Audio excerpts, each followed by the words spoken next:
Going on as usual. It is Good Friday. Happy Good Friday. It is Friday, April 18th, 2025. So if you haven't done your Easter shopping, I mean, get on it. Did you see the debate last night? The debate happened. I know I said I was going to be late today, but I rejigged things and I'm going to make it work. So we're going to do what we can this morning. Anyway, the United Kingdom is arresting citizens for posts on Twitter. So that's not good. Carney just got here. Come on, man. Right? It feels very much like Biden, and it feels like they're going to shoehorn him in the same way. Poilievre has a good night with the debates, despite promising to continue to support Ukraine, which is a very globalist thing to do, if you ask me. They killed the English post-debate scrum and tried to blame Ezra and the right for the post-debate scrum being canceled. They said security concerns, so we'll examine all of that. And the planting fake buttons at opponents' events is above board, totally above board. Nothing to see here. Everything's fine. And of course, we're going to look at the debate because the debate is the big news of the day, right? So just quickly, very quickly, Juno News is reporting Elections Canada has told True North that the Liberals didn't violate any specific prohibitions after being caught conducting a covert operation to plant fake campaign buttons at a recent conference. If the Conservatives did this, there would be sanctions, there would be all sorts of stuff. But because it's the Liberals, it is nothing to see here. Everything's fine. They did everything right. No, there was no specific law against buttons. Okay, so it's fine. It's fine. Weird, right? I just think the double standard is obvious, but liberals will claim it doesn't exist. And it's weird. It's weird because it definitely does exist. Here is Mark Nixon. He says at tonight's debate, Pierre Poilievre is wearing a Canada pin and Mark Carney is wearing a UN 2030 agenda pin. So on brand. I'm surprised. Well, I'm not surprised. I'm not surprised that Mark Carney is wearing that pin. I'm not surprised by that at all. Here is Bradshaw, and she says, how many times did Mark Carney say, And yeah, there's a lot. 22 in the first section on tariffs, 30 on section 2 affordability, 27 on public safety in the section 3, section 4 energy, 19, section 5, 20, leading in a crisis, section 6, 39, leader's choice, question and answer 15, total 172 times. Wow, right? Was that a drinking game? I mean, you'd be well blasted at that point in time, right? Vesper says, during the debate, Mark Carney has tweeted 6 times, while Pierre Poilievre tweeted 0 times. Apparently, Carney has a doppelganger who's tweeting for him. Yeah, so I think Poilievre's team does tweet as well on Poilievre's Twitter account, but I could be wrong about that. Trump has a team who tweets on his account, which some people found surprising. I don't know. I'm not that surprised by that. He's been running big corporations for a long time, and the internet doesn't sleep. So, I don't know. It's one of those things. David says, did not expect Mr. Poilievre to get so emotional. What do you say about this? So he's talking about being out and speaking with people, and this is just, part of the debate last night. Here we go. I had a rule that at all my rallies, even when they're really big, I would stand in front of a flag and greet every single person and hear their stories and learn their struggles. And that was always touching to me, that they would put their faith in me or in any of us. Yeah. But we've been in such a rush because we have to get off to the next event, so we haven't been able to stop and do that. And I want you to know out there, I haven't forgot about you. Thank you. So I'm streaming. So sorry, people are knocking on the door. I'm streaming. Canada's military is crumbling, says Nathan. So on the one side, right, Poilievre's getting emotional about how he's meeting with all these people and they've been so busy they're unable to do it. And when asked, are you going to continue to support Ukraine monetarily and militarily? Yeah, oh yeah, definitely. So those two things don't jive for me, right? Those two things are a little bit weird for me. Nathan says Canada's military is crumbling, but Pierre Poilievre wants to send what's left to fuel endless war in Ukraine. We say stop the bloodshed, stop the waste, and rebuild our own forces. Canadians come first. So interesting. And Brett says Pierre Poilievre says he wants to fund Ukraine. Here is Pierre Poilievre wanting to fund Ukraine. If the United States withholds support from Ukraine going forward, do you believe Canada should commit more to assist? I believe we should continue to support Ukraine.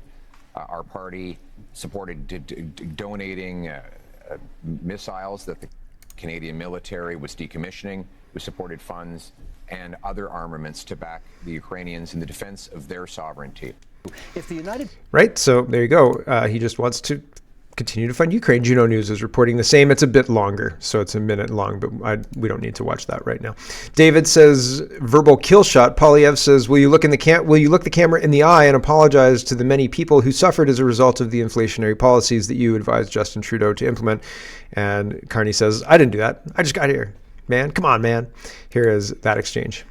Now, in retrospect, that you look back on the Liberal decisions that you advised Justin Trudeau to take, will you look at the camera in the eye and apologize to the many people who suffered as a result of the inflationary policies that you advised Justin Trudeau to implement? You know, I said earlier, but I'm going to say it again.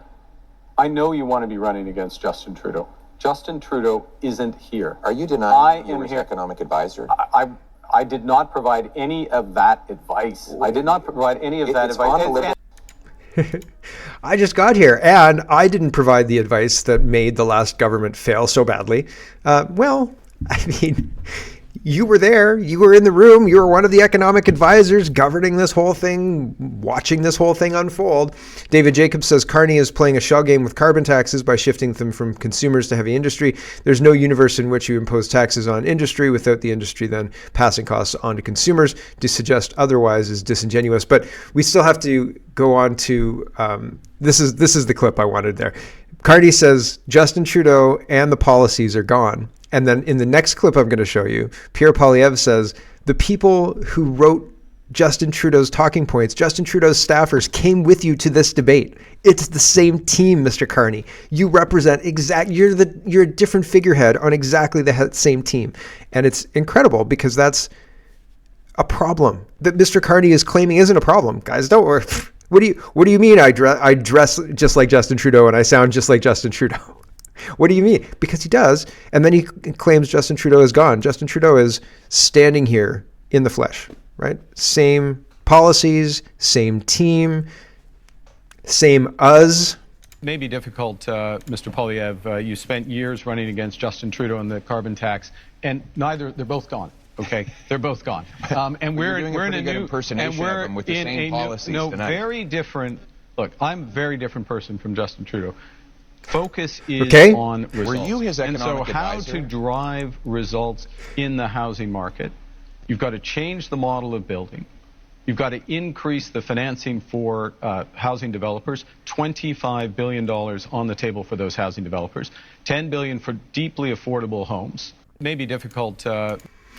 Crazy town, right? And he sounds just like Justin Trudeau, and it's interesting. And here is Stacey. She says, "Well, this is Poilievre pointing out that it's all the same team." And are you prepared to elect the same Liberal MPs, the same Liberal ministers, the same Liberal staffers all over again for a fourth term? Mr. Carney, Justin Trudeau's staffers are actually here with you at this debate in Montreal, writing the talking points that you are regurgitating into the microphone. How can we possibly believe that you are any different than the previous 10 years of Liberal government? And are you I don't know who whoever's watching this. I can't see them, they're not on the screen, but it's a good hit, right? This is why I like debates, right? If you're watching a debate and somebody gets a good punch like that, you're like, oh, that's a good one. That's a good one. David says, Poilievre's best moment. Canadians are sick of crime and public disorder. Poilievre gives Carney an earful on slack Liberal catch and release policies. So again, Poilievre is pointing out the similarities between Justin Trudeau and Mark Carney. And I have a hard time believing that boomers don't see this. Everybody that I've spoken to, I say that I don't believe the polls. I think the elections are rigged. I think the polls are rigged. And then I point to all of the evidence that has been stacking up a lot, but not just the new pollsters that popped up in March. And what was it? I can't remember the name. It starts with an L. Anyway, regardless of all of that, these liberal pollsters pop up and prop up Carney, and it makes it look one way, but I don't think that that's actually what people want. I think they're trying to create a situation where they can report the polls are accurate. The Canadians went for the Liberals like the polls said they would. But really, nobody wants the Liberals because the last 10 years have been a disaster, right? Economic disaster, social disaster, cultural disaster. We've been invaded and nobody's done anything about it except pay them, which is absolutely incorrect, and nobody supports that. So again, I have a hard time believing that Canada would, through virtue of a figurehead change, right, who has exactly the same policies, that Canada would say, oh, we love this new guy, same as the old guy. I have a hard time believing that. And so I look for what could be happening here, because my gut's telling me that what they're telling me is not correct. So I look at things, and I look at the methodology of the polls, and the methodology of the polls is bullshit. The new polling guys who started in March, they were claiming that they were canvassing door to door thousands of people a day, 13,000 people in a week type deal. And that's not reliably possible. And they were putting that information into play as if it was a weighted poll, as if it was a proper weighted poll, and it was overwhelmingly pro-liberal. And I mean, like, what? So, and the methodology that I'm talking about is often asking the same database the very loaded questions, and loaded questions meaning stacked questions where you're guiding or leading the outcome. They're removing Elections Canada's asking vax status and then excluding people from polls based on that. They're making it difficult to choose anybody but the Liberals and the Conservatives.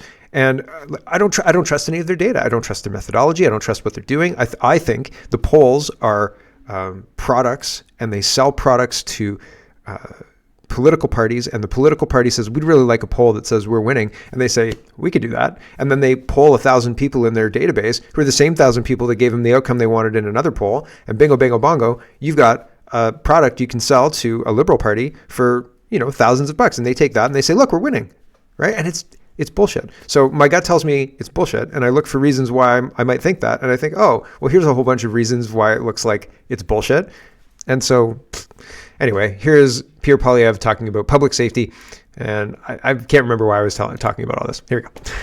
I don't think you appreciate, sir, the chaos that is unfolding in communities. In Toronto right now, the police have been forced to tell people to just let the thief steal the car. When they break into the house, just take the keys. Just let them take the keys so that you don't get hurt. People are living in terror in many of our communities precisely because of the catch and release bail law, C-75, which requires judges release the accused at the earliest opportunity under the least onerous conditions. Every single member of your Liberal caucus and your Liberal cabinet voted in favor of this bill, and they are all determined to keep it in place despite constant promises to the contrary.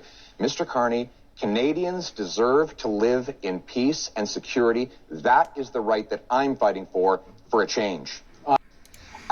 Yeah, I hope. I mean, on one side, he says going to be tough on crime, but on the other, we're going to build the homes, and we're going to only import people for the number of homes we can build. But it just that makes me concerned that they're going to build a lot more homes and import a lot more people.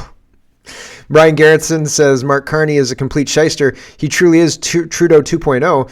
He just can't answer questions straight. Here we go. You claim that you want our country to respond with strength, but after the last decade, half of which time you've been Justin Trudeau's economic advisor, our economy is weaker than ever before.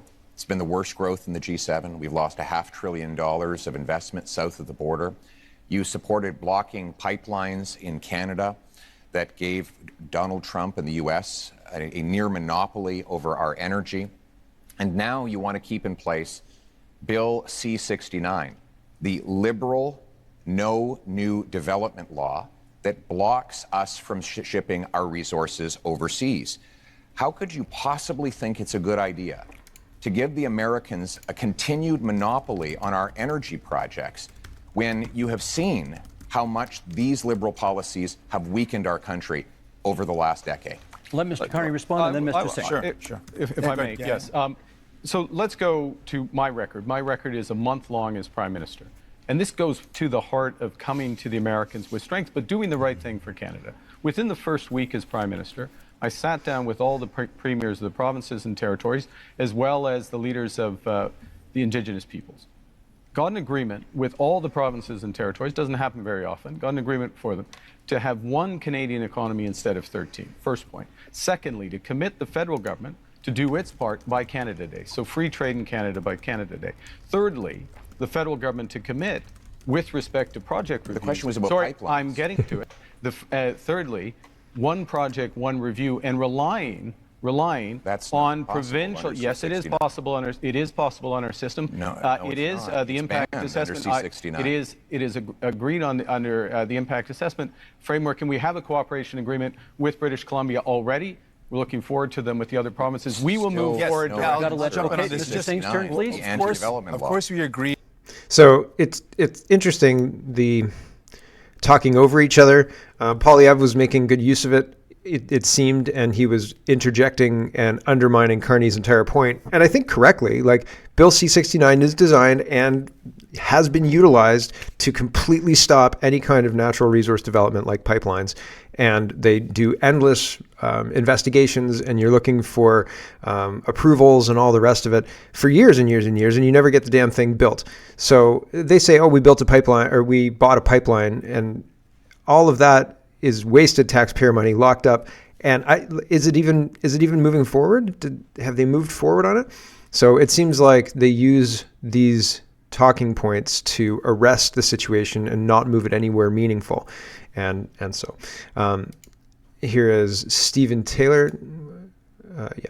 We've already done that one. Stephen Taylor says Carney's attack against Poilievre on the security clearance backfires. So he's saying, Poilievre won't even get the security clearance, and Poilievre turns it around on him because it's a weak attack and they should have known better. But Carney went for it anyway and fails and doesn't have a retort. So weak. It's a pretty weak inability to come back with anything. I've got my security clearance when I was a minister. I got top secret clearance at the time, so there's no problem getting that.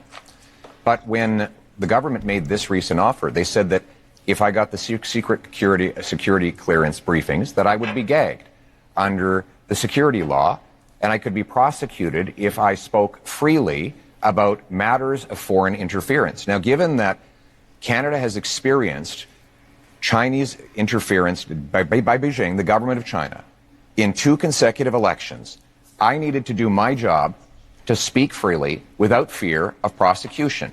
And that was not something I would be allowed to do. Even Thomas Mulcair, the former leader of the NDP, said that when he was the leader of the opposition, he never would have accepted the kind of gag order that your government and Mr. Trudeau's government was attempting to impose on me. And it's good that I'd made that decision, because it has allowed me to speak freely about things like the case where one of your candidates, sir, actually said that he wanted to send a political opponent to China under a bounty threatening his life or imprisonment, and you refused to get rid of him. Now, it might have something to do with the fact that you went to China not long ago to get a $250 million loan for your company.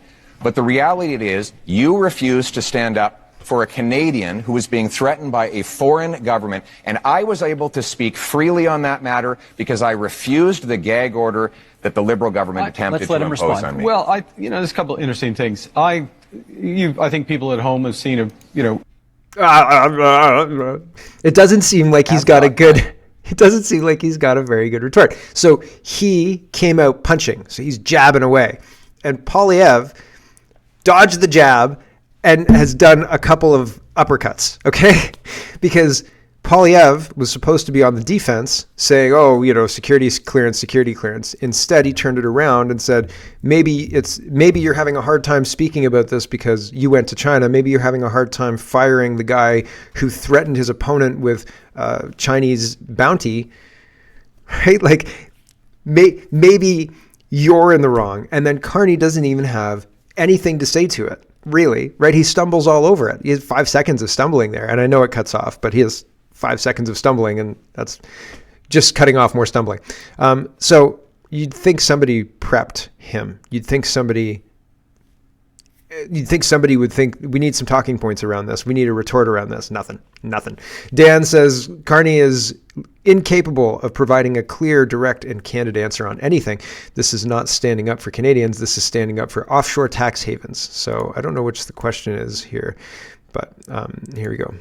Carney, the next question to you, 30 seconds. Would you remove some of Canada's legal tax avoidance loopholes that companies that you have worked for have used? Look, I think that what we need to do is undertake a comprehensive review of our corporate tax system and do that on the basis of the right principles. We've got to have fairness. Do you see that he's tap dancing? Do you see the Liberal tap dance starting? Like the question was not difficult. Should we crack down on tax loopholes? And Carney launches off on, oh, listen, I've got lots to say on this. And he starts tap dancing. And all of this is just tap dancing away. So you forget, what was the question again? Right? And the question's on the screen, thank goodness. But the whole point of the Liberal tap dance is to make you completely forget what the hell the question was. So he just walks it away. Review of our corporate tax system. And do that on the basis of the right principles. We've got to have the right principles, like not having a tax haven in Bermuda. Fairness. Transparency. Like which floor in the is it the 5th floor in the 3-level building that you have your offices, or sustainability. And it's got to be green. So we need a tax system, a corporate tax system, including being part of a international minimum corporate tax through the OECD. And that is time. Okay. I just feel it's disingenuous. This is something that his corporation uses to dodge taxes in Canada, and he's not directly answering the question properly. Viva says, listen to what WEF globalist Mark Carney says at the end here, truly astonishing, that his intent is on maximizing the harm in the United States. He calls Donald Trump the threat to Canada. If you vote for Carney, you're an idiot. Yeah, I think that our elections are rigged. So hope I'm wrong. And I'll start it off, Mr. Carney, with you, and then we go from there. Do you still support dollar-for-dollar tariffs, even if they ultimately threaten Canadian jobs and businesses? No, and in fact, we've already moved off from dollar-for-dollar tariffs. We have to recognize, and I think we all do, the United States economy is more than 10 times the size of the Canadian economy. And the principle in terms of our counter tariffs is to have maximum impact in the United States, as I said a moment ago, minimum impact here. So we have to think about the impact on Canadian businesses. I'll give you one example, if I may.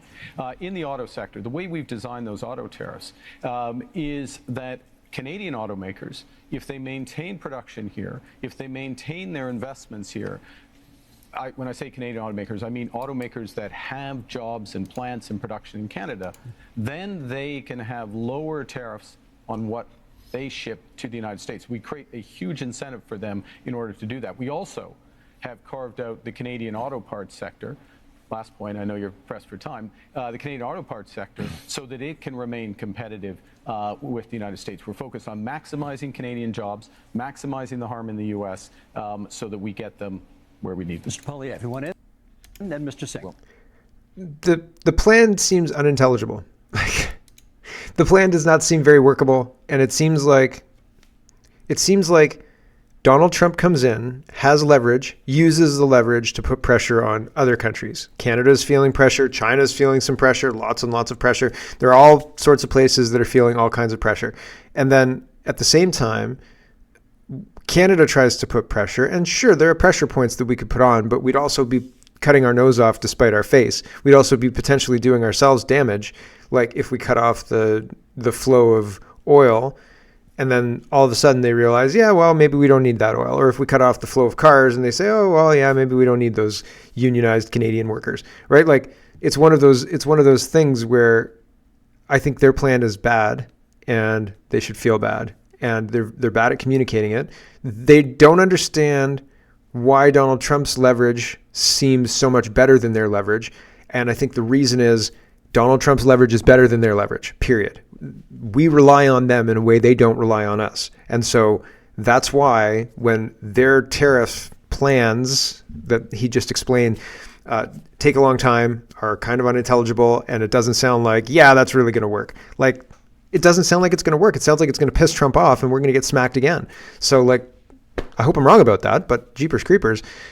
And it seems also like everybody's kind of got the same plan. So, and Carney's saying we've already backed off dollar for dollar tariffs, but we're trying to maximize the pain to the United States. Like, again, it's all so tiresome. I think that we're doing it. I think the approach is wrong, and I think it's wrong on purpose, because I think that we're a vassal of China. And I think China is trying to harm the United States because China's pissed at the 245% tariffs that are being implemented by Mr. Trump. And there isn't a damn thing anybody here can do about it. But we're kind of in the middle, right? And our politicians are too. So, Table Salt says, Blanchette with the knockout haymaker. Mr. Carney, the only thing you've negotiated is tax paradises in Bermuda. So, yep, here we go. Interesting. You claim to be very different from Mr. Trudeau. Now, the point is to show that you are any better than Mr. Trudeau. You claim to have a lot of experience in many things, and you know things. Last time we had somebody saying that they knew things, it was the senators, and they killed the law that protected supply management because they knew better than us and were elected by nobody, exactly like you are today. You say that you are a great crisis manager. Which one? I heard of nothing. As far as I know, Brexit happened, even if you were against it. You say you are a great negotiator. What have you negotiated but fiscal paradises in Bermudas or Cayman Islands? You have to prove something, and you have to reveal what you own in those companies if you want people to believe you. And then Mr. Singh. Yeah, right. And I think that's correct. I think it's funny because he says Mr. Singh, and then Blanchette just goes off. Here is Stephen. He says Pierre Poilievre's closing statement won him the election. I actually have not listened to this yet. So usually I do a bit more prep work, but I'm pressed for time this morning. But here we go. Only in Canada. No, that's too Did loud. someone start where I began and get to this stage? I was born to a single mother and adopted by school teachers who raised me to believe in the incredible Canadian promise that anyone who worked hard could do anything. That promise feels broken today. Many of you worried about paying your bills, feeding your families, or ever even owning a home. You're worried your kids are in danger. But I'm here to say it doesn't have to be this way. With change, we can restore the Canadian promise so that hard work gets you a beautiful house on a safe street under a proud flag. We can do it with hope for a change.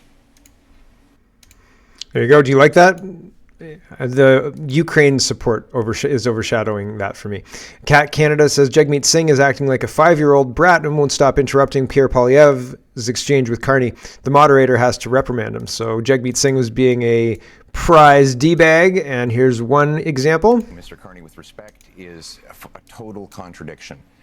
The No New Development Law, C-69, guarantees there will not be one-stop shop because it requires the Government of Canada to actually duplicate the same project.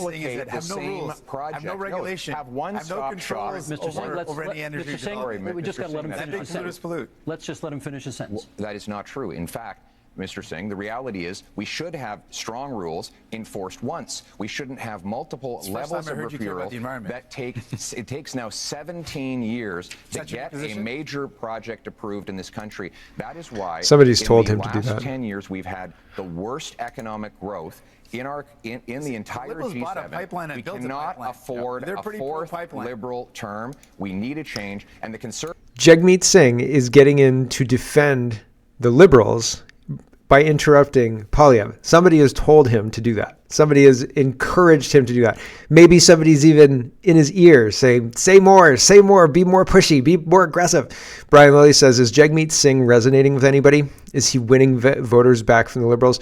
A lot of people were giving, Stephen says, Jagmeet Singh was extremely rude. Why I can't stand Liberals, Singh was rude to both Poilievre and Carney. Jagmeet Singh came across as a petulant child. So he didn't have a good showing, right? Didn't have a good showing in the French debate, didn't have a good showing in the English debate. Candace Malcolm says Jagmeet Singh is getting in the way of a real discussion and a real debate between the two men running for prime minister. He's a disgrace. Yep. And Maxime Bernier says, I will tweet about the election or the leaders debate in this thread. And he goes through it. I don't have time to really go through here, but this is the best way I could include Bernier in the debate thread. So he wasn't at the debate. He did the interview with Tucker, and if you haven't watched that yet, you probably should watch that. It was interesting, and it was good information, and I thought it was well done and a good position. They go after Poilievre very directly, very explicitly. Do you like that or no? I don't know. I thought it was okay. It seemed like attacky, but Canadians aren't used to that maybe, but it is kind of part and parcel of the whole politics game. Canadians are more used to a Mean Girls approach to politicking, like the Buttongate stuff, but a direct attack, like this guy's bad for Canada, blah, blah, blah, blah, blah, Canadians get a little uncomfortable with sometimes. And that's funny, like, but oh well, what are you going to do, right? Let's talk about the scrum. After the debate is supposed to be a question scrum. And the big news during the French debate was that Rebel News was able to slide in and get a lot of questions, and people were upset about how many questions Rebel News got and so on and so forth. And so in order to kill that, I've told a story before. When I ran in 2019, the Elections Commission told the University of Guelph they couldn't exclude me from a debate. They had to include me if they wanted to run the debate. So instead of including me, they canceled the debate. So in this situation, the Election Commission says you have to invite Rebel media. They have to be the same as all the other media, same access and all the rest. And so nobody gets access. We'll shut it down just because Rebel's there. That's the whole thing. That's the whole thing that they did. And they're blaming Rebel, but Rebel didn't do it. Just like Jagmeet Singh was told by somebody to interrupt and be a kind of D-bag, somebody's told these reporters, cause a problem, because they're going to use the problem to say there's a security concern. And now, no scrum. And that's what they did. So the French debate had a whole bunch of Rebel and True North and Juno News reporters, and they all had interesting questions like, how many genders are there? Do you support, talking about how there were no graves and no bodies found at the residential schools, so on and so forth, basically exposing the lies that CBC's spreading, right? And can't have that. So in order to combat that, shut it down. Shut it down. And that's what they've done. Isn't that crazy? Like, I think that that's absolutely crazy. It is anti-democratic. It feels very communist. It feels very authoritarian. And so like that's bad, right? I think it's very bad.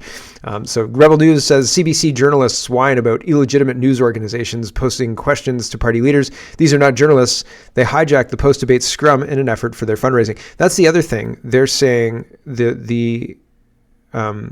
they're painting Rebel News as fundraisers. They're fundraising for various causes. So the attack is, you're not journalists. You use journalism to fundraise for other causes, but journalism is like a loss leader, right? So I don't know if that's true. I think Rebel's been a news outlet for a while. Right? Like, so they were on TV and all sorts of stuff. I mean, it wasn't called Rebel back then, but it's similar people doing similar work. So anyway, regardless of all that, here are the mainstream media getting very itchy, very, very upset about these internet websites coming up and asking questions. How dare they ask questions of our politicians? Here we go. It was sad that came out of that debate, which was a good debate, and it was a healthy dialogue, and it was a good discussion. But what were a lot of the headlines about today? It was about the aftermath. It was about the fact that these illegitimate organizations that frame themselves as news organizations took up all of this time and energy and posing questions and lining up and really preventing media from having the opportunity to ask those questions. And it's so important because people are still trying to make up their minds. They're tuning into these debates because they're looking for information. They want legitimate questions answered. They want them answered by the leaders. Instead, a number of the leaders had to say, actually, I'm not going to take your question. I refuse to answer your question. That's what Jagmeet Singh said, for instance. So I think it's how dare those journalists make our politicians so upset that they refuse to answer questions of the journalists. This is definitely a failure of journalism and not a failure of our politicians. What? What? Lady, you're bonkers, man. That's nuts. That's a crazy, crazy take. You can't blame the journalists' questions and or the outlets themselves, because Jagmeet Singh wasn't saying that question's illegitimate. He was saying your outlet deals in misinformation and disinformation, so I'm not going to answer your question, which is bullshit, which is an absolute bullshit answer. Like, we're going to put up the video of the question I asked and of your answer, and that's that. And people can make up their mind. And welcome to Canada. This is not something that is regulated, and it shouldn't be. And these people, these media talking heads are trying to make the case that, we should have questions that, somebody's vetted, somebody, somewhere has given their okay for. And that's ridiculous. That is not in the spirit of the democracy that we're supposed to have, the representation we're supposed to have.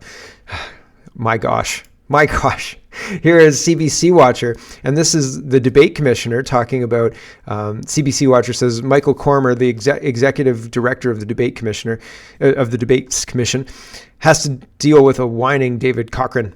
Cormier admits that they were afraid to lose another court battle. We denied accreditation to Rebel Media both in 2019 and 2021 because we didn't consider them to be actually do professional journalism. But they went to court and we lost the 2 injunctions and we had to let them in. Then Cochrane complained about the Rebel truck, whines like a petulant child. Ooh, that keeps coming up, eh? Complete meltdown in aisle CBC, rolling around on the ground outside Radio Canada House complaining. Complete embarrassment. Yeah, so they're trying to keep control of the narrative and they're losing control of the narrative. So how do you maintain control of the narrative? You shut it down. Nobody gets access. Nobody can ask questions. How about that? So that's pretty wild. Mackenzie Gray says the debate commission has canceled the scrums with the leaders after the debate has finished. Earlier tonight, there was a heated argument in the media room with Ezra Levant from the Rebel and another journalist. And Leah says, dude, the entire thing was caught on tape. Stu was behaving like a toddler. So yeah, that's interesting. Right? Like that's a weird situation that's going on. They're trying to blame Ezra Levant, and really what's going on is the people who are supposed to be professional journalists are causing problems in the media room. Judy says the debate commission is informing reporters that the post-debate media QA with party leaders is canceled due to security concerns. No other information is being provided at this time. Nobody on the planet believes that, says Ted. Canada is not a serious country, totally corrupt, trying to push Mark Carney through in favor of Canada being China-controlled. Very likely, if this is true, it is caused by them. The swatting is popular in the U.S. So yeah, swatting is coming back as a thing that people are doing, which is another concerning situation. Mercedes Stevenson says parties are telling Global News that the debate commission has told them that scrums are canceled due to security concerns. And so, yeah, it's BS. Here is Stacy, and Stacy's sharing Carmaya's video, and it's 5.5 minutes, but there's back and forth. And Kian's got firsthand video of this as well. But Carmaya says the Hill Times reporter Stu Benson loses his composure in the Leaders Debate Media Center. It's not surprising to see such unprofessional behavior considering Benson is adjacent to the Canadian Anti-Hate Network. So these people have been seated and are activated to derail media scrums, all this kind of stuff. This is a different kind of power, and this is the kind of stuff that I don't think Poilievre is engaging in, putting together things like the Canadian Anti-Hate Network, right? The Liberals put them together, and the Liberals are using them now to have some control over what happens next, right? Here's this. No. Also, if it was conservative, you would call for him or anti-body. It's 5 minutes, so the link's in the description. Here's a little bit closer. This is Kian. He says, this liberal reporter from the Hill Times has just lost his mind, begging me not to ask Mark Carney about his candidate, Ryan Turnbull, who called gays perverse and referred to fagotization. This reporter defended Turnbull, saying he loves fagotization, and then started screaming at Ezra Levant. These people are broken. So again, I don't know that the video is, it's 4 minutes, and it's not nearly as interesting as the 4-minute video I showed you yesterday. So I don't have him screaming at Ezra Levant. So apologies, I didn't watch this one. Again, I'm time pressed this morning, but link is in the description. You can go check it out if you're interested. It's on Kian Beck's timeline. That's the reason they canceled the scrum. It wasn't Ezra Levant's problem. It was another guy who got out of control. Here is Rebel News, and they say Ezra Levant confronts Ethan Cox, a senior editor of Ricochet Media, after Cox heckles Ezra at the federal leaders debate. Cox blamed Rebel News and other independent journalists for the cancellation of the question and answer period while ignoring repeated outbursts from government-funded media. So dishonest, and they're going to say, look, it's the alt-right, they're doing this, they're making it so you can't have the scrums, and that's obviously not correct either. Holy cow, it's 39 minutes already? We're already at 39 minutes? I thought we were at like 28 minutes. I thought we were doing really well for time. Jeepers Creepers, I'm going to have to cut off the stream soon, but we're almost done here. Ezra goes outside, and Rebel News says, Rebel News CEO Ezra Levant holds court at the federal leaders debate for the mainstream media tries to kick him out. So he's talking and saying, we found some common ground. And the reporters are like, what? And he said, I'm kidding. We didn't find common ground. What are you talking about? These people are crazy. I'm paraphrasing. Anyway, Mickey says the Leaders Debate Commission has canceled the media scrums that were supposed to happen after the English debate. They told campaigns the reason is security concerns. They have not announced the cancellation to the media in the room yet. The Debates Commission is also ignoring phone calls from campaigns, and they have disappeared from the media room. If you work on the Debate Commission, email me. I'd love to hear from you. So interesting stuff going on there. The Debate Commission has kind of exposed themselves as being useless and or more of a issue than helpful. So probably we should get rid of them. So here's Stephen Taylor, and he says, Andrew Coyne predicts the death of so-called alternative or independent media. These were bullies. These were bully boys and thugs. These are performance artists. These are grifters. CBC is talking about this, but they're not talking about the real story, right? They're trying to frame this the same way it's been being framed by the mainstream media in the room who are actually causing the problem, saying it's the fact that they're even here that I'm acting like this. And that's not accurate. And it's not, again, I'll say it again to underline it, it's not the reporter's fault for asking a question if Jagmeet Singh refuses to answer it because that reporter works for a specific outlet. That's a weak position, and our leaders should be called out for that, not applauded, right? Canada Proud says, here's Mark Carney talking about G20 riots. And I think it's interesting because there's a G20 coming up. There's a movie that just came out recently called G20 where terrorists take over the G20. Is there going to be a show, right? So is there going to be a show during the G20 is what I'm saying. And here's Mark Carney a few years ago, I think. He's got a United Nations flag in the background here, I think. And he's talking about how the riots at this G20 that he's referring to were the best riots he's ever seen. So weird. It's just kind of weird rhetoric. Here we go. The highlights, I think, of my time in public service was the Hamburg summit. Not because of the riots, which were fantastic, I have to say. They were like some of the best riots I've seen at a G20. The highlights, I think, of weird, right? It's a weird way to put it, isn't it? Okay, we're going to say goodbye to the stream because I've got to. And thanks for watching, everybody, and we'll catch you tomorrow. And for everybody else, we'll finish off. We've got some other... Hello, everyone. Thanks very much for watching. This is just a short version of a longer show. If you'd like to get the whole show, you can go over to CanadaPoly.com and sign up for a subscription. Just look in the drop-down tab for Shop and Donate and look for subscriptions, and you'll get immediate access to the full show. Love to see you. Thanks for watching, everybody. Have a wonderful, wonderful